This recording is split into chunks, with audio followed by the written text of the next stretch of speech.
is you are fitting in, and the importance, of what you are contributing by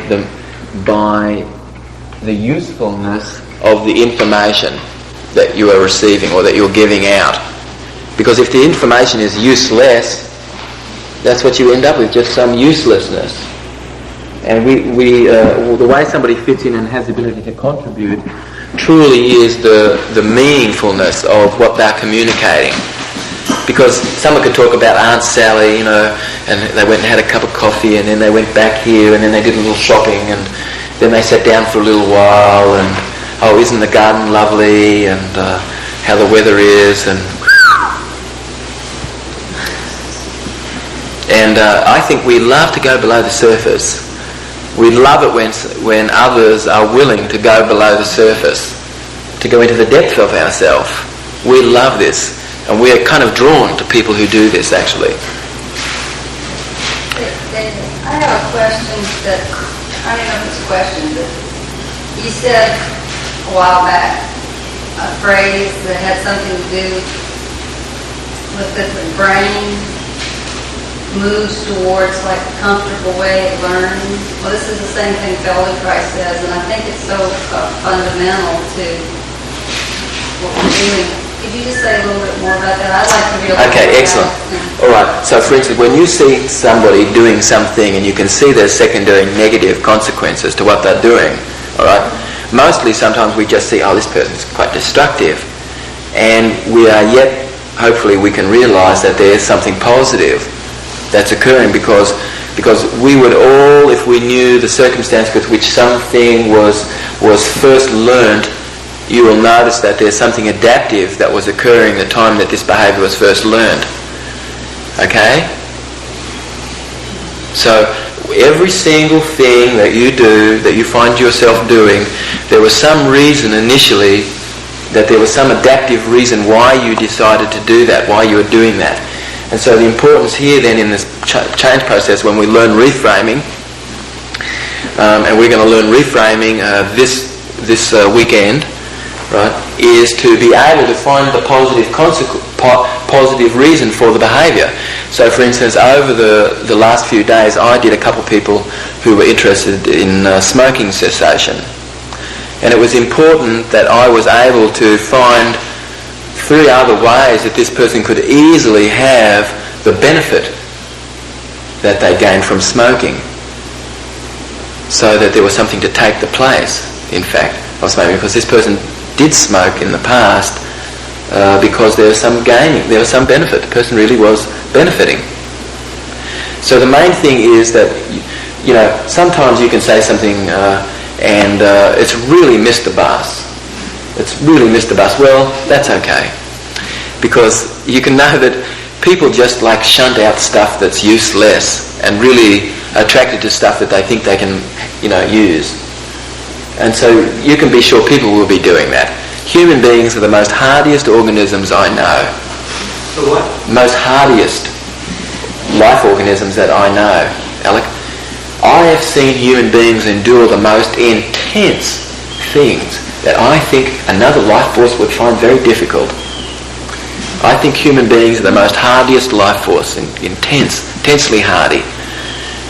And so people just naturally, their brain is designed in such a way that it moves toward what's most comfortable. And this is naturally occurring, actually. So, something, sometimes I'll mention something, right?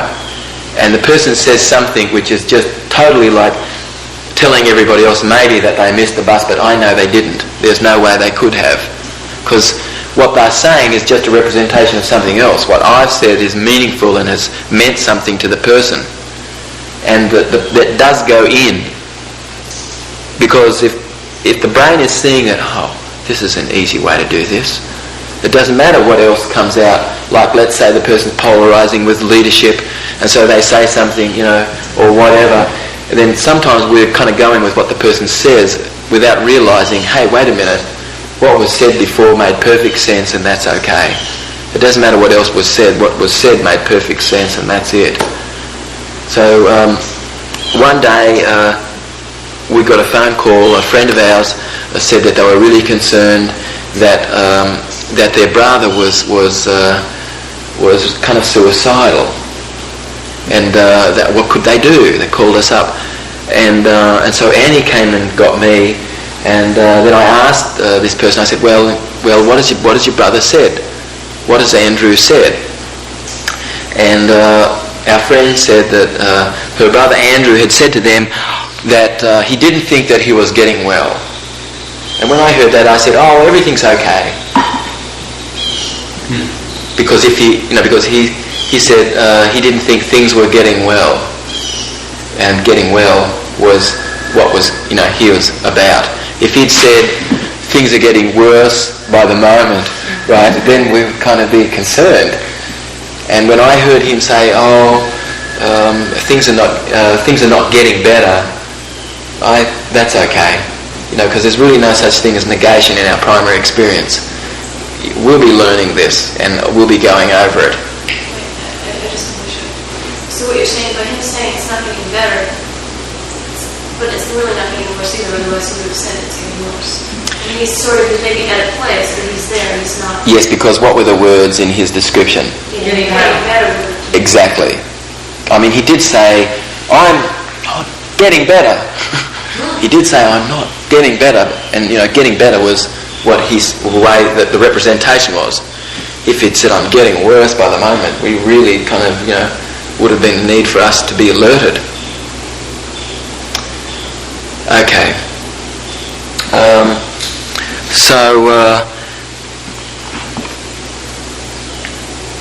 I spent some time in Africa, and I'll share this little story with you, and then I guess we'll take a small break, a 5-minute break, and then we'll come back and we'll talk a little bit about the language of peace. I spent some time in Africa, and whilst I was there, I witnessed a massacre of people. And it was only last year, about this time last year, that I was able to deal with what it was that I'd experienced. Because before this time, all I could do when I remembered this was weep inside for what I'd experienced. And it would leave me weak. And I knew that something had happened inside me as a result, but that I did not have access to this, and that all that would happen when I would remember this would break me inside. That I would feel pity, that I would feel compassion and upset, and that I couldn't believe how hideous war was. And I think that there isn't any other higher ideal than the preciousness of human life. There's no other higher ideal than the preciousness of human life. And today, there's not so much of a need for us to be worshipping sacrifice. Because I want my brother to live, I want my sisters to live. There's no need for them to sacrifice themselves for me. At some point I'll share a story with you, and we'll go back 7,000 years, and I'll share with you the evolution of our consciousness. But anyway, some years ago I saw light for our species. I realised that we could have peace in the world when we had a language for peace. I realised that people were shaping their reality, their world, by the things they spoke. And that this word peace was a nominalisation.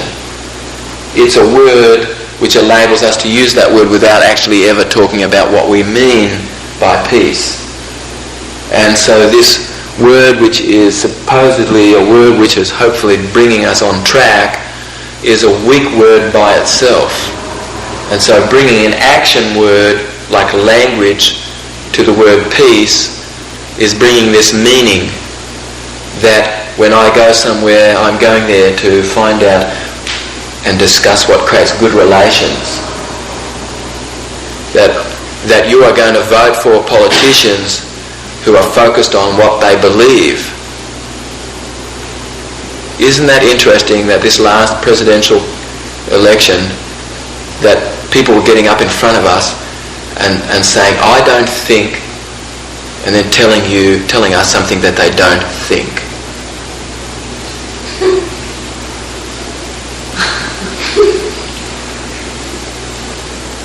Isn't that interesting that we were voting for politicians who were getting up in front of us and saying, I don't believe, and then taking our time to tell us something that they don't believe.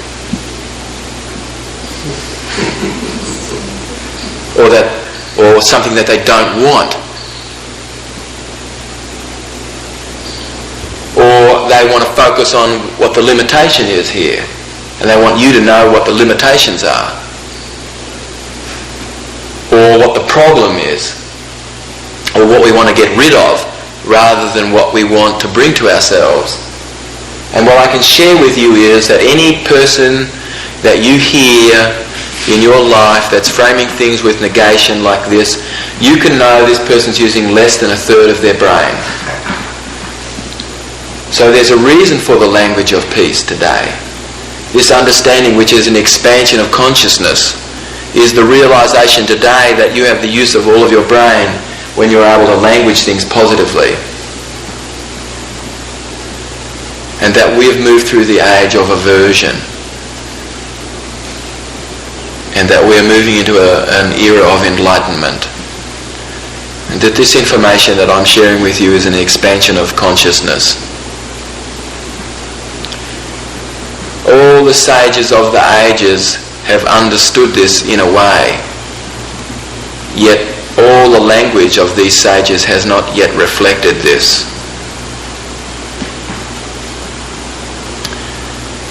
So that when they went there to discuss peace, they went there to discuss their differences, not our similarities, not what we have in common with each other. They went there to discuss what we don't want. And they went there to discuss what disruptions there's been, not what harmony there is, and what we want, and what creates good relations. Because there's no such thing as negation. If someone wants to get me on television to talk about weapons, I slowly would switch the conversation to what creates good relations. I certainly would move away from that, because I'm not going to give lip service to something which I'm not about, because we're just freshening this, and that's all. Because the words that you speak have a physiology. You live what we speak here, and you speak what you live next, and that each word you choose has a physiology.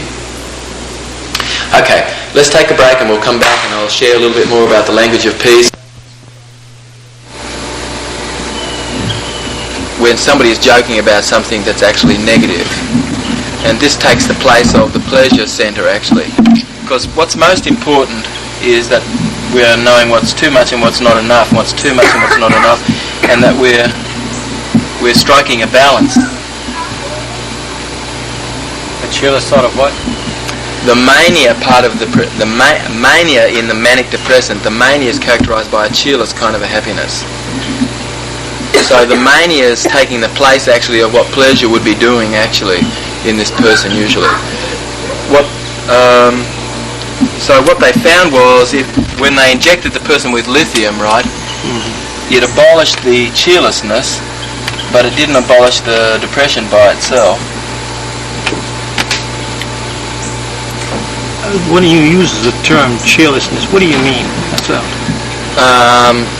Let's say Dad is talking to his son about being a true athlete, but saying it with a smirk and with some indignation. Then that would be an indication somewhat that there's something else operating that's a cheerlessness actually that's occurring, where somebody is joking about something that's actually aversive. It was something that's destructive to him, is what you mean. Like, oh, I drunk myself sick last night. Okay, I got you. Yes. Well, you're laughing about something destructive that you did to yourself. Yes, right? a cheerlessness. It's really We all know the difference between humour that's coming from our basic goodness and humour that's based on a cheerless kind of a happiness, actually. In this example you're giving with manic depressive, some forms of mania don't really rely on humor so much as they're just the person goes into some type of a state of really being high, and they do things that seem to be out of character, or out of hand. They suddenly just decide to go have lunch in San Francisco or New York, get on an airplane and go have lunch or something like that. Just feeling, and everybody on the plane loves them. They're buying drinks for everybody and stuff like that. Would that be an aversive form of humor, or is this a different state of that mania? Yes, actually, in the description there was kind of a something that was not flowing. The person all of a sudden just got on a plane and went to New York or something, kind of. And the mania in the manic depressant, this mania actually in psychology, this mania actually is characterized by a cheerless kind of a happiness. Where's Bruce? Anyway, so the mania really, is here. This is what, and the main thing is that there's a kind of a polarization that we're allowing to exist, which is important for us as we track out through life. And the main thing is that it's possible for someone to be completely functioning from an aversive mode. No matter how much you shorten the magnet, there's always going to be a positive on one side and a negative on the other. So it's possible for someone to be completely functioning in the aversive domain, and that's true. People out there, many people out there, like Morton Downey Jr., for instance, right? Majorly, has everybody seen that show? I know who he is. I know it's okay. I've heard of it. Has everybody heard of Morton Downey Jr.? Radio, wasn't it? No. Okay, those of you who are shaking your heads, boy, I tell you. I never saw him. I don't think he was. We saw him. Penny, have you heard Morton Downey? Okay. He's often coming from the left. He is, and basically he is really kind of wanting to trash something out. He's really what he calls kick ass. And I mean, his whole show is about He's off the air now. Yes, is he? Yeah. Oh, okay.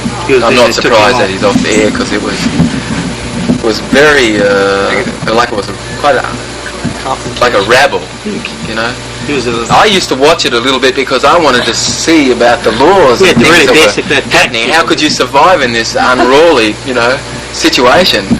And so I would think about what I would be doing, in this unruly situation where there is no rules actually, where there is actually some rules.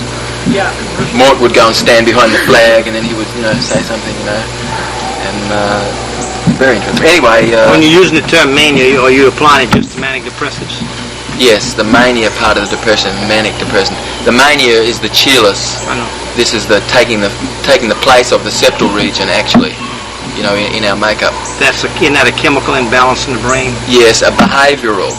So now the physicians treat it in a way that it's a chemical. And what we are teaching you is how can you go about accessing a resource in someone that brings them back to the use of the septal region. Because there's a way through watching the person and your understanding of being able to use some universal experiences that the person's had that's bringing back their resourcefulness. What you're telling me is that a manic depressive can't function without taking lithium. Yes. My ex-wife is a manic depressive. Okay, and the reason why the mania is existing is because of the thought processes, basically.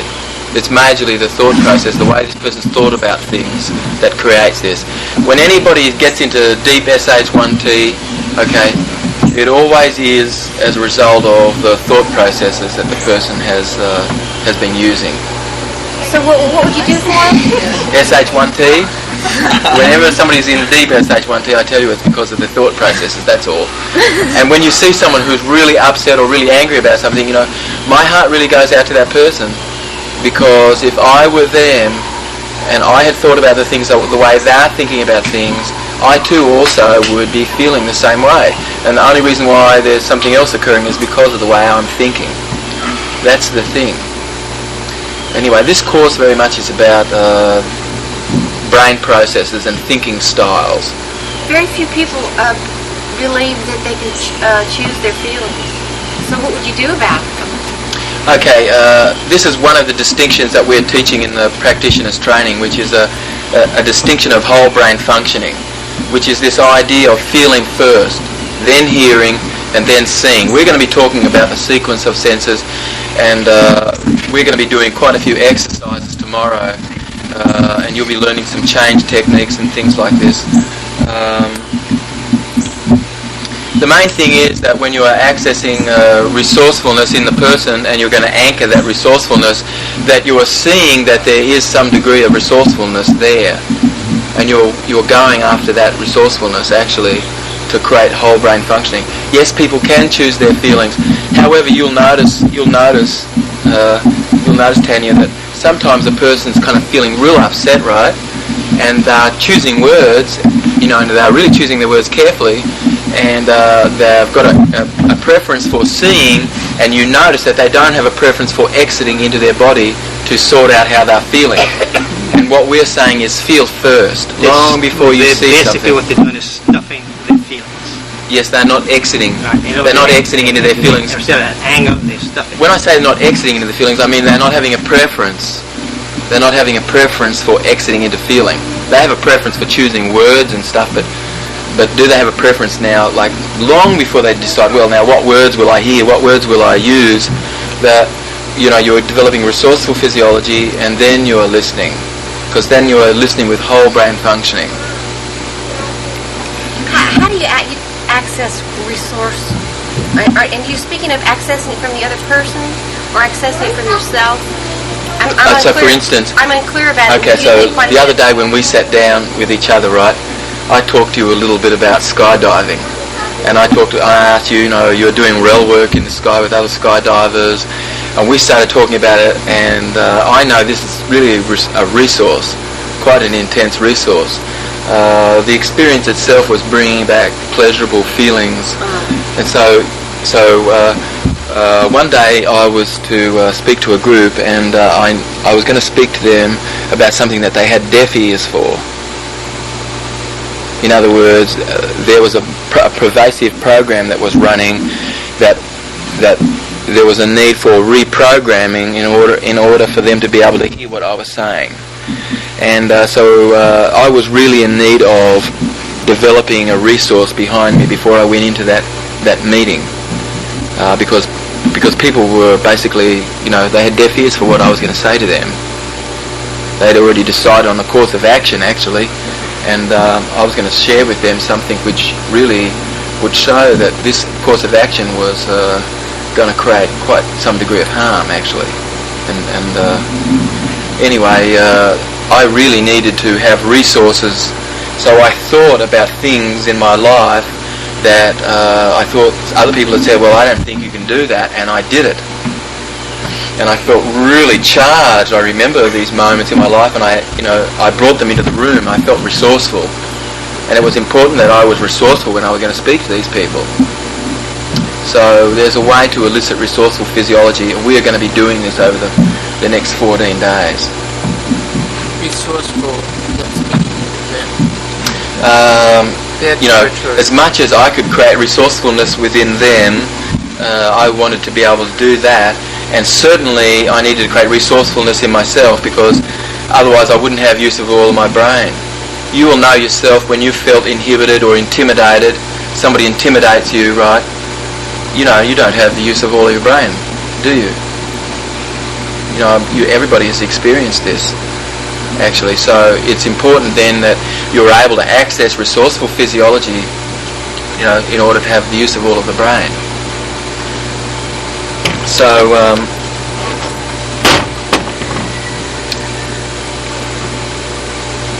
now the ionophoric theory is this idea that you could pick up a newspaper article, you could turn on the television, and you can get an idea of to what degree the journalist is coming from resourceful orientation and what degree they're coming from limited brain function. Because if I said, no, I won't, or I will not, which one sounds more negative? No, I won't. No, I won't. Because no is negative, I is positive, won't is negative. I is positive, will is positive, not is negative. So even though they're both negative, one is much more negative than the other. So there was this father who gave birth to, had two children born that were joined. And I said to everybody, I wonder what the father is going to say about this incident, whether he'll come from a whole brain approach or whether he'll come from limited brain function. And the father came out in the press and said, my children are not freaks, they're just born with problems. The father could have said, my children are special, they've been born with special needs, and that we are learning about how to care for them. And that you would be knowing that this person is coming from whole brain functioning. Any person, like if you've seen on television someone who's been living in hell, like Ted Bundy, for instance, it's possible in the future to rehabilitate someone like Ted Bundy. So he's been executed, then? Yes.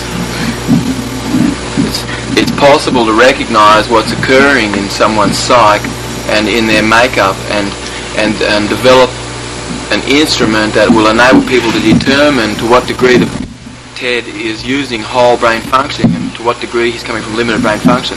The main thing I can share with you is that in the interviews that I saw, he was living with limited brain function because he was unknowing. He wasn't aware of what he was doing? When you say... yes, I would say not aware. Or no, I couldn't say not aware because that doesn't exist. Awareness is awareness. What I would say is that if he knew there was a way that he could shape reality by the words he used, there would be more likelihoodness that there would be a way for us to see what he would be doing to furlough someone like that, to see that they were using whole brain functioning. Because if someone's going back out into the community and you are listening to them and you realise that they're framing things with aversion and limitation and inhibition, you can know the person doesn't have the use of all of their brain, and that there's a way for this person to learn the use of all of their brain. This is something that can be learned. Can it also be learned by someone that's not necessarily interested in it? I mean, is it something that you can somehow induce or have a way of bringing to someone? Maybe not. I mean, rather than having somebody come here and listen to this. I would say most people are interested in finding out how to use all of their brain. Because it's to their advantage. Right, but let's say somebody like that. What's it, Greg Banty? Ted. Let's say he's really not interested. Or what he is interested in, it would be using that frame to be using. So, maybe someone like that, you would bring them out in an adventure-based environment.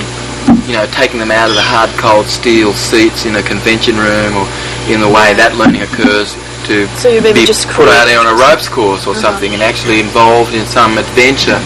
And so you're using those frames to bring about the change.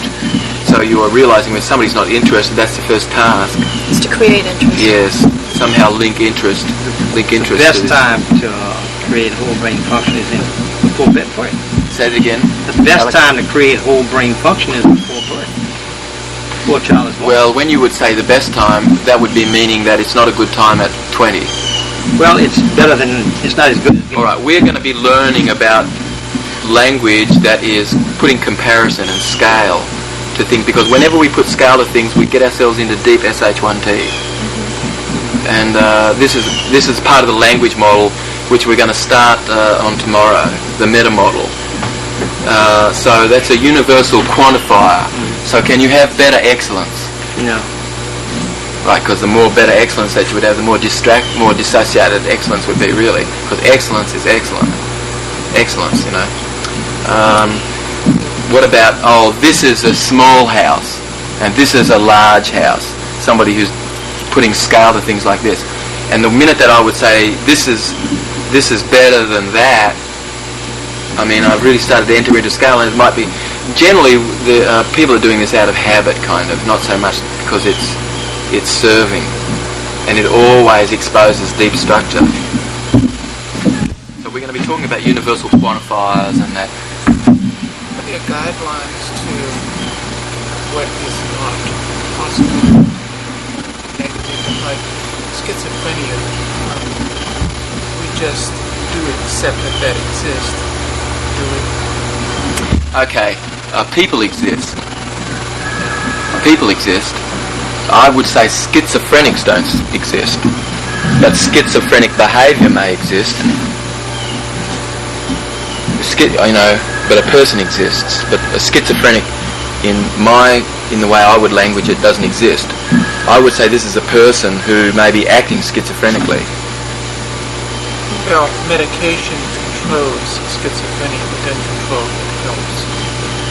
Are you suggesting that NLP can take the place of whole brain function? I would say it's this person's behaviour much more than it's something out of a bottle. It's what this person's doing with their behaviour. Mostly schizophrenia, as we know, is kind of there's a splinter in the psyche.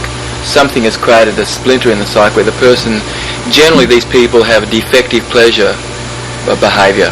That's basically what creates it somewhat. There's a defective pleasure system. Sometimes because of the lack of stimulation, from birth onward. I mean, many things, right? The main thing is that this is, the way to get at this is something that's behavioural. And what can we do? This is what we're focused on. What is it that we can actually do to change things here? I think that's what our major focus is on. What behaviour creates dissociation? There's a schizophrenic fellow who kind of lives on the streets that we've become good friends with in New York City, and I've shared some things with him that's really helped him a lot. Putting a ring that he is really interested in on this finger is drawing him much more into an integrated state, because most schizophrenics are using this quadrant up here. They're using visual construct and they're using internal dialogue, and this is an introspective aspect of the behaviour. We're going to be learning this when we teach full body calibration. You'll be learning full body calibration. The main thing is, I'm talking away, or the schizophrenic's talking away, and basically they're constructing stuff. They're constructing stuff, and then they're talking to themselves about it inside their brain. And they're using this quadrant here rather than this quadrant, because this quadrant is actually what I visually remember seeing, and matching that in my head with what's on the outside here. And my ability to be able to sequence things, to plan things, and flow is happening over here in this quadrant, basically. And the schizophrenic is using much more this quadrant here, which is an introspective quadrant. So just putting a ring on this, a ring this person was really interested in, whenever he would look down over here, he's going much more into resourceful physiology, actually, and going a little bit more into flow, and actually again becoming connected to the external world. If you had him for a week, could you make him well? I would say that each time I see this fellow, I impart a little something, and the more that's there, the more likelihood it is that there's a way to pace this person back from where they are somewhat. Erickson really gives us a wonderful case study of a person who had talked word salad for 12 years or more. Talked what? Word salad. Word salad. Yeah. Like L. Ron Hubbard, quite a bit of his languaging is, there's a lot of word salad going on. Has anybody heard Give some an of his example. tapes? Yeah, but Yeah. Oh, we're going shopping because the moon's going to be coming out tonight, and I'm feeling really good at the moment. I think I really love the colour green because the doctor's not far away. Okay, that's word salad. been through genetic therapy. It works. Helps. Yeah. I would say that, let's hope that this is not becoming a dogma where people are following something without thinking about the process at all, where that you truly are left with your intuitive self actually to be making the decisions, and not necessarily that you would be following a dogma, and not also that you would have to think that you've got to learn this stuff, but that truly it's something maybe already inside you, and the possibility of not having to learn by repetition either necessarily, but that the possibility that there's something that's inside already, and how can we activate this actually? Well, so Erickson paced this person for maybe a week or more, or maybe even longer than that. So he would sit with this person, and he would hear what this person was having to say in the word salad, and then he would say word salad back. And this went on for about quite some time, and that he would spend an hour every day with this fellow, at developing rapport with this fellow. And because that's very important, because there's one principle that you're learning here, and that's the way to lead somebody somewhere else is to develop rapport with the person. There's no way that you could lead somebody anywhere unless you have rapport with them. So he spent all this time pacing. Finally, then he paced, then he led. And actually, this fellow eventually said, "Oh, come on, Doc." He said, "This is not making any sense at all." and then Erickson just slipped a little bit of language to him. Shared something about that, just very small, but then went into some more word salad, right? And slowly kind of started speaking to this fellow. And this fellow started speaking back to, and actually how it all happened, all of a sudden this fellow was really kind of, but the fellow was a little pissed off because Erickson was just there, and he was the only person speaking word salad back to this fellow. And then one day this fellow was not saying anything at all. He was just like not saying anything at all, because he realised it kind of didn't seem to be going anywhere at all. And that's when he said, "Oh, come on, Doc, this doesn't seem to be going anywhere," right? And so that was the first contact. And actually, you can imagine it to be like a radio, and we're trying to turn the station, and it's burp, burp, burp, burp, and then you can hear like a little bit of music, but burp, burp, burp, burp, and then you're just trying to get the tuning right, and burp. And actually, that's what Erickson was doing with this person's brain, waiting for the tuning fork to come back, actually, that would be the right oscillation, that would be the, "Oh, that's right." And so then the person's keyed in again with all of their memory and their ability to be able to speak. Hi, Sam.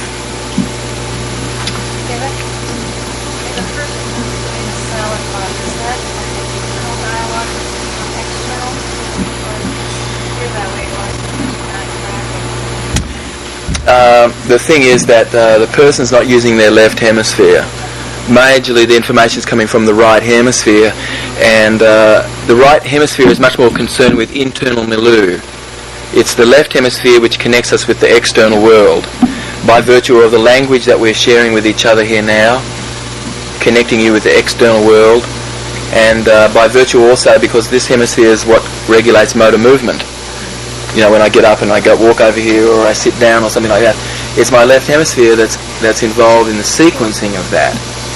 And when the person's totally coming from their right hemisphere, they're accessing more internal milieu, and the boundaries of self can be dissolved. So then their voice appears as if it's coming from outside, because it's the left hemisphere which enables me to perceive the boundary of myself here. And then when, if I'm feeling really averse, it's possible that I could go so much into myself that I'm in this hemisphere that I lose the boundary of myself.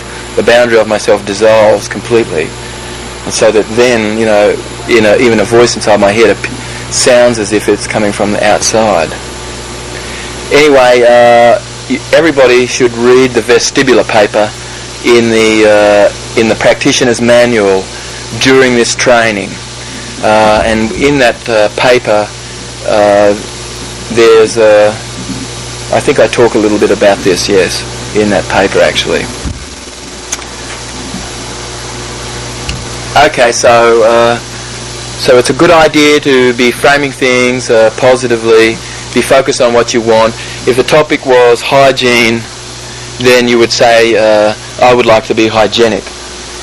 And somebody coming from limited brain function, you've heard them all before, they would say, I don't want to be unhygienic, to say, I want to be hygienic.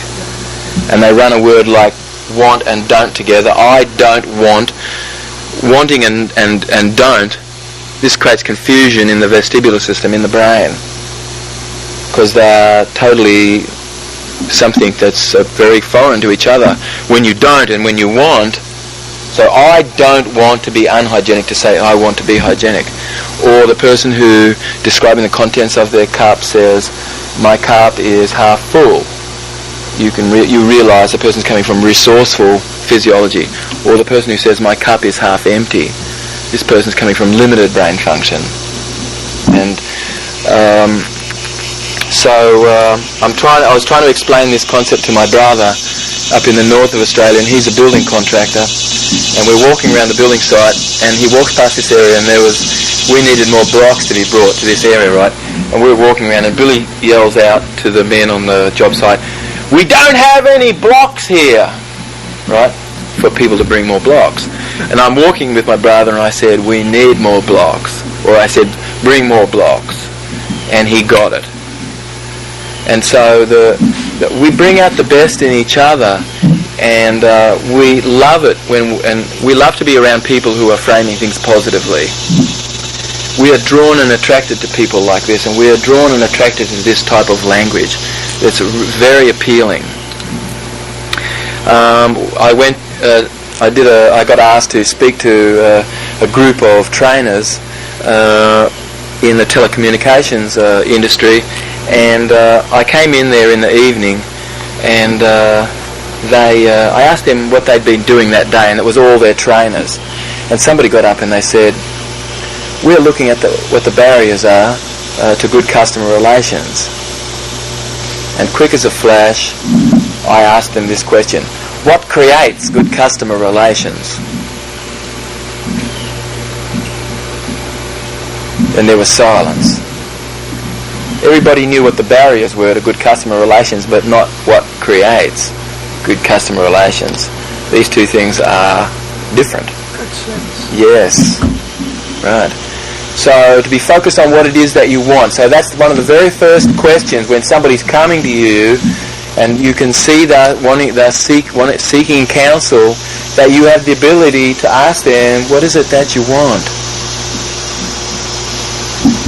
I'll bet Bruce is aware of what is out there in various types of therapy and various types of counselling, where the person's asking, what the problem is, and what they want to know what's limiting you. They want to know how you get stuck. And you could imagine somebody asking this person these questions, right? What's wrong with you? What is the limitations here? What is the problem? Now, what do you want to get rid of? What's not working? And you can imagine seeing someone, right, digging a hole, right? And at the end of asking those questions, all you see is a little dirt coming out of the hole. And they've really dug this problem hole real deep. And the therapist or the counsellor has really helped in the process of this person understanding how they get inhibited. Maybe, Sometimes actually people are coming to me in my practice in New York, and they're coming to me basically to learn how they get inhibited. So then I'm teaching them actually how they get inhibited, so that then they can have a full-blown state of inhibition if they want to, any time. They know exactly how to do it. Right? So then they're feeling like they have more control over this situation. Okay. So the ionophoric theory, there's going to be an assignment that's involving the language of peace and the ionophoric theory, where you're going to take an advertisement, for instance, like I was walking past some posters that were put up the other day, and it said demonstrate against racism in New York. And I felt like going there and asking people what they were there for, and because they could tell me what they were against, but what are they for actually? What are you for? If I asked them that, like I went to the Hunger Project and I asked them, what are you actually here for? Of course, everybody was there for the Hunger Project. What would be there actually? What is there? What is it that you want? What is it that you are doing? And is there a way that we can frame this, in a manner that's to do with the thing we want actually? So, as Ned will share with you, in Chinese medicine, their medical model's a little different to ours. They'll speak about what it is that you're in need of. They'll say something like, you need some heat to come back into your liver. They'll say that, right? And which is the thing possibly that's needed.